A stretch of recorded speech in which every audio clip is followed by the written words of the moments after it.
team, welcome to the numbers game. I'm Coach T, and in this tutorial, we're going to be using the epsilon minus delta definition to prove continuity of a function.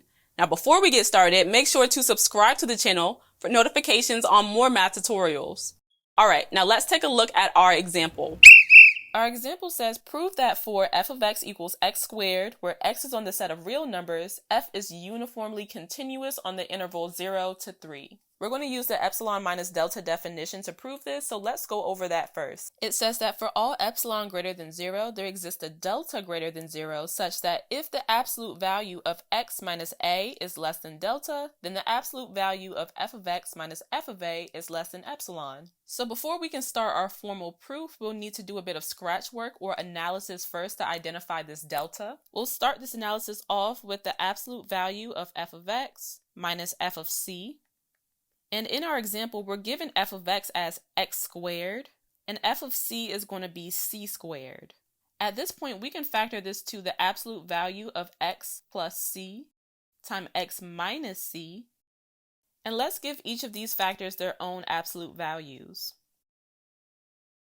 So at this point, we have the absolute value of x plus c times the absolute value of x minus c. So let's set this to be less than epsilon. So take note that this is not necessarily true yet. We'll need to put constraints on this statement to actually make it true, because epsilon tends to be a really small number, and the absolute value of x plus c times the absolute value of x minus c definitely has the potential to get really big. Now, x minus c isn't really bad. It's really the x plus c piece that can get big. So let's work on adding constraints there. We're going to start by setting the absolute value of x minus c to be less than 1.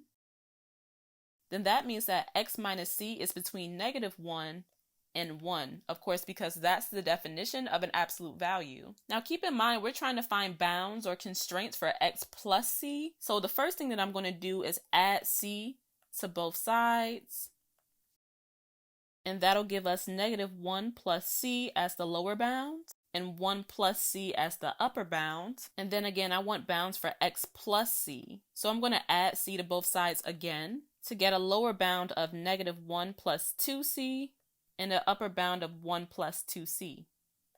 Now I'm looking for a numeric value to bound x plus c. So keep in mind that c is on the interval from 0 to 3. So I'm going to plug 3 into this upper bound for c. So that'll leave us with x plus c is less than 1 plus 2 times 3, which is 6. So that'll give us 7. So to go back to the absolute value of x plus c times the absolute value of x minus c, when this is less than epsilon, then 1, the absolute value of x minus c is less than 1, and 2, 7 times the absolute value of x minus c is less than epsilon. So what we did was we replaced the absolute value of x plus c with 7. At this point, we see that the absolute value of x minus c is less than 1, and then the absolute value of x minus c is less than epsilon over 7. And these two pieces are our delta. So delta equals the minimum of 1 in epsilon over 7. So for our formal proof, we have for all epsilon greater than 0, let delta equal the minimum of 1 in epsilon over 7. Then for the absolute value of x minus c less than delta, we have the absolute value of f of x